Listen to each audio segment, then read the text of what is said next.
महाप्रपंचच्या सर्व प्रेक्षकांना सप्रेम जय श्रीराम। मित्रांनो, सांगायला अतिशय आनंद होतोय की संक्रांतीच्या काल मंगलमय दिनी प्रपंच परिवारातील महाप्रपंच या YouTube चॅनलला सिल्वर प्ले बटन प्राप्त झालं। हे सगळे शक्य झालं केवळ आणि केवळ तुमच्या आशीर्वादांमुळे, पाठिंब्यामुळे आणि सहकार्यामुळे। तुमचे आशीर्वाद, पाठिंबा आणि सहकार्य इथून पुढे देखील आमच्या सोबत असंच असू द्या। मित्रांनो, अमित शहा यांनी शिर्डीमध्ये भाजप कार्यकर्त्यांचा एक मेळावा घेतला आणि या मेळाव्यादरम्यान मार्गदर्शन करत असताना त्यांनी उद्धव ठाकरे आणि शरद पवार यांच्यावर घणाघाती टीका केली। यानंतर त्यांनी केलेली ही टीका उद्धव ठाकरे यांच्यासह शरद पवार यांच्या कार्यकर्त्यांना चांगलीच झोंबली आणि उद्धव ठाकरेंसकट शरद पवार यांनी देखील अमित शहा यांच्यावर टीका करायला सुरुवात केली। उद्धव ठाकरे यांच्या टीकेकडे फारसं गांभीर्यानं कोणी घेतलं नाही, मात्र शरद पवार जे काही बोलून गेलेले आहेत ते खरंच खूप गंभीर आहे। शरद पवार असं बोललेले आहेत की अमित शहा हे एक तडीपार आहेत आणि त्या तडीपारावर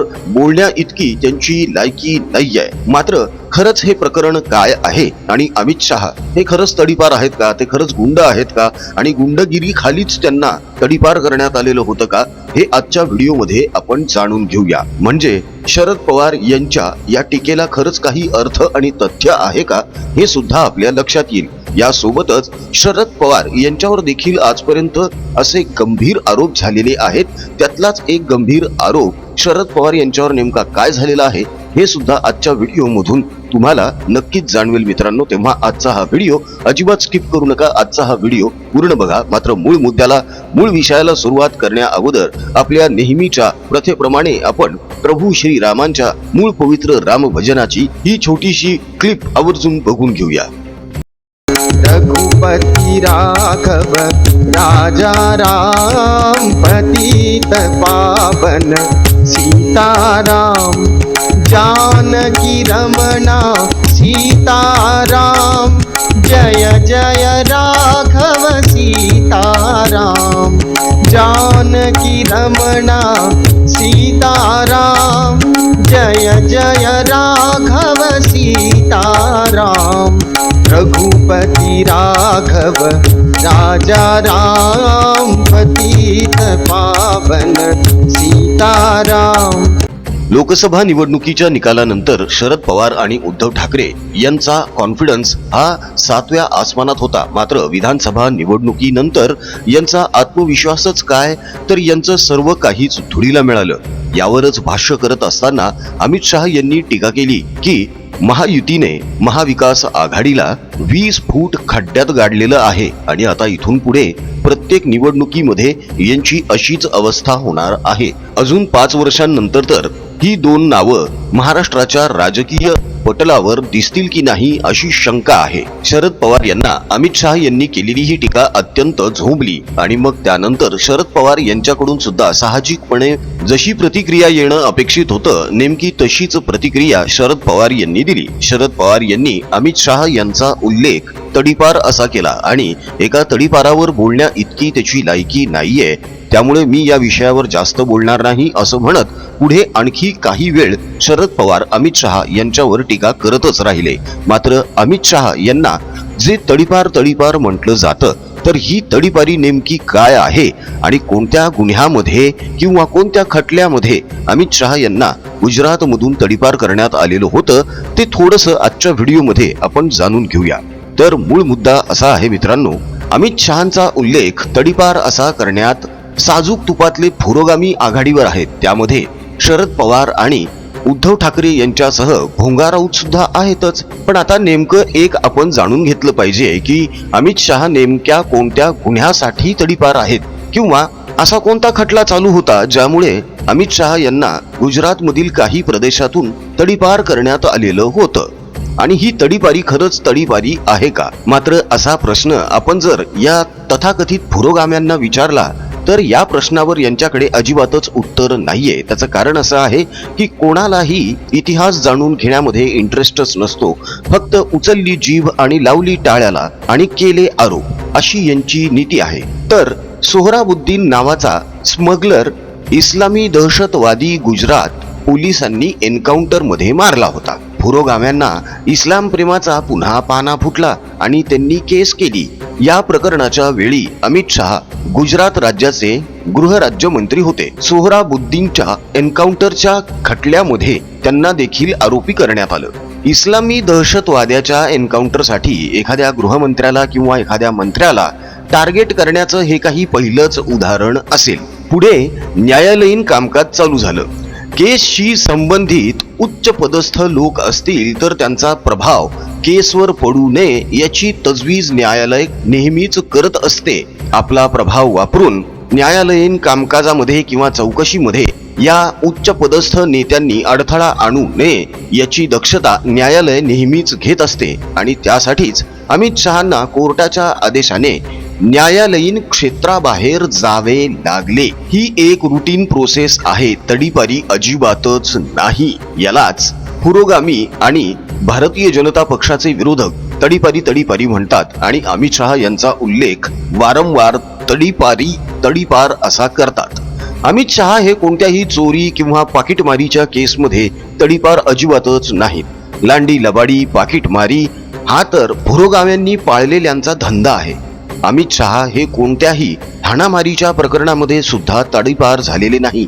खंडणी वसूल करणे किंवा दंगली घडवून आणणे हे तर पुरोगाम्यांचे धंदे आहेत. थोडक्यात सांगायचं काय तर एका इस्लामी दहशतवाद्यासाठी पुरोगाम्यांच्या लाडक्या काँग्रेसने CBIचा गैरवापर केला आणि राजकीय कारणासाठी अमित शहांचं नाव त्यामध्ये गोवलं गेलं. म्हणून न्यायालयाने त्यांना न्यायालयीन कामकाज क्षेत्राच्या बाहेर राहण्याचा आदेश दिला.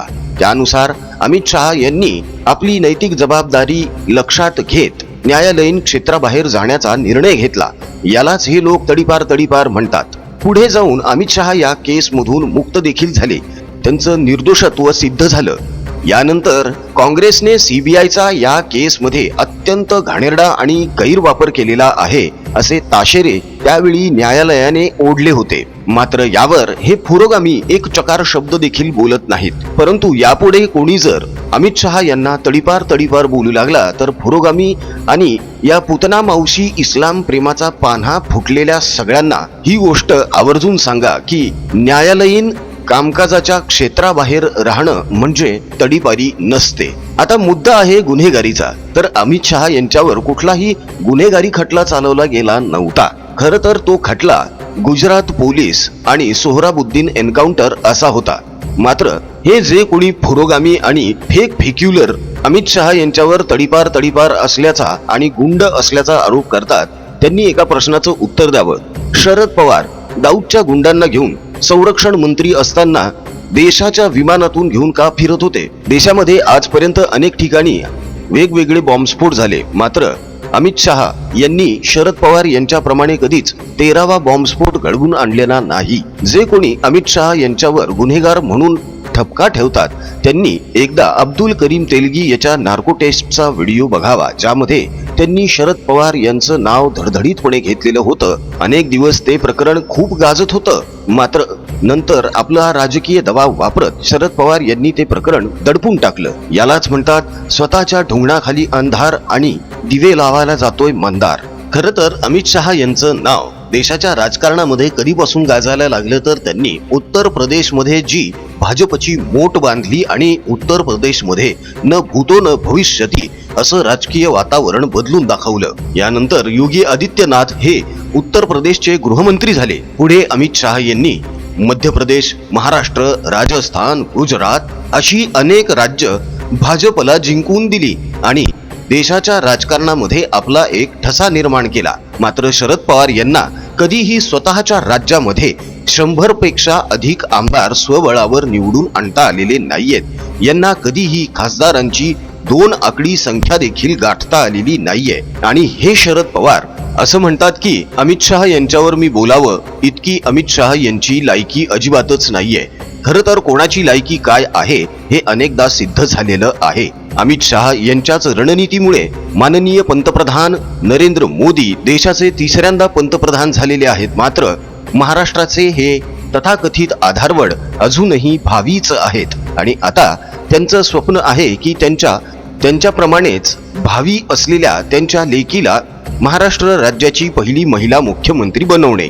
मात्र 5 वर्ष तर हे काही शक्य नाही आणि 5 वर्षानंतरही हे शक्य नाही. त्याचं कारण असं आहे की या 5 वर्षांमध्ये भारतीय जनता पक्ष महाराष्ट्रामध्ये आपली पाळंमुळं आणखी खोल रुजवणार आहे आणि 5 वर्षांनंतर तर भारतीय जनता पक्ष स्वबळावरच सत्ता स्थापन करेल अशी स्थिती निर्माण झालेली आहे. तेव्हा अमित शहा यांच्यावर टीका करत बसण्यापेक्षा शरद पवार यांनी आपला पक्ष कसा वाढेल याकडे लक्ष द्यावं. विधानसभा निवडणुकीमध्ये केवळ 10 आमदार निवडून आणून आधारबळाने दाखवून दिलेलं आहे की ते महाराष्ट्रातल्या राजकारणातले किती मोठे चाणक्य आहेत. मित्रांनो, शरद पवार यांनी अमित शहा यांचा जो तडीपार असा उल्लेख केला, किंबहुना आतापर्यंत अनेक जण म्हणजे काँग्रेसी, उबाठा गट, शरद पवार गट अमित शहा यांचा उल्लेख तडीपार असा करतो. मात्र अमित शहा हे तडीपार अजिबातच नाही, तर स्वतः नैतिक जबाबदारी स्वीकारून त्यांनी न्यायालयीन कामकाजाच्या क्षेत्राबाहेर जाण्याचा निर्णय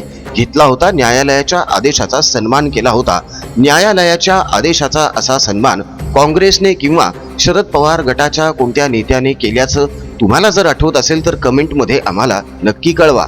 नैतिक जबाबदारी घेऊन शरद पवार यांनी तरी 13वा बॉम्बस्फोट जाहीर झाल्यानंतर राजीनामा दिला होता का? हा सगळ्यात महत्त्वाचा प्रश्न आहे आणि शरद पवार यांच्यासारख्याच तमाम पुरोगाम्यांनी देखील या प्रश्नांची उत्तरं नक्कीच द्यावीत. खरं तर ही लोक अजिबातच उत्तरं देणार नाहीत, मात्र सर्वसामान्य लोकांपर्यंत या गोष्टी पोहोचल्या जाव्यात म्हणूनच आजचा हा व्हिडिओ केला. प्रभू श्री रामांच्या मूळ पवित्र राम भजनाच्या व्हिडिओची लिंक या व्हिडिओच्या डिस्क्रिप्शन बॉक्समध्ये आहे. लिंकला क्लिक करा. प्रभू श्री रामांचं मूळ पवित्र राम भजनच ऐका. पुढच्या पिढीला सुद्धा हेच राम भजन ऐकवा. हिंदू प्रपंच आणि महाप्रपंच या दोन्ही युट्यूब चॅनल्सला नक्की सबस्क्राईब करा. बेल आयकॉन सुद्धा प्रेस करा, म्हणजे राजकीय विश्लेषणाचे आमचे नवनवे व्हिडिओज सगळ्यात अगोदर तुमच्यापर्यंत पोहोचतील. महाप्रपंचची केवळ 89 रुपयांपासून सुरू होणारी मेंबरशिप आवर्जून घ्या, जेणेकरून आपल्याला आपल्याच प्रपंच परिवारातील तमाम रामभक्त हिंदू माता बंधू भगिनी यांच्यासाठी अर्थार्जनाच्या, रोजगाराच्या नव्या योजना आणि उपक्रम धडाडीने राबवता येतील. आजचा व्हिडिओ कसा वाटला हे कमेंटमध्ये कळवायला अजिबात विसरू नका. आमचा कमेंट बॉक्स तुमच्या प्रतिक्रियांसाठी आतुरतेने वाट बघत असतो, तेव्हा पटापट कमेंट्स करायला सुरुवात करा. राजकीय बातम्या, राजकीय घडामोडी, राजकीय अपडेट्स रंगतदार पद्धतीने जाणून घेण्यासाठी बघत रहा महाप्रपंच. पुन्हा भेटूया पुढच्या व्हिडिओमध्ये. जय हिंद, जय महाराष्ट्र, वंदे मातरम, जय शिवराय, जय शंभूराजे, जय भवानी, जय जगदंब, भारत माता की जय, जय श्रीराम.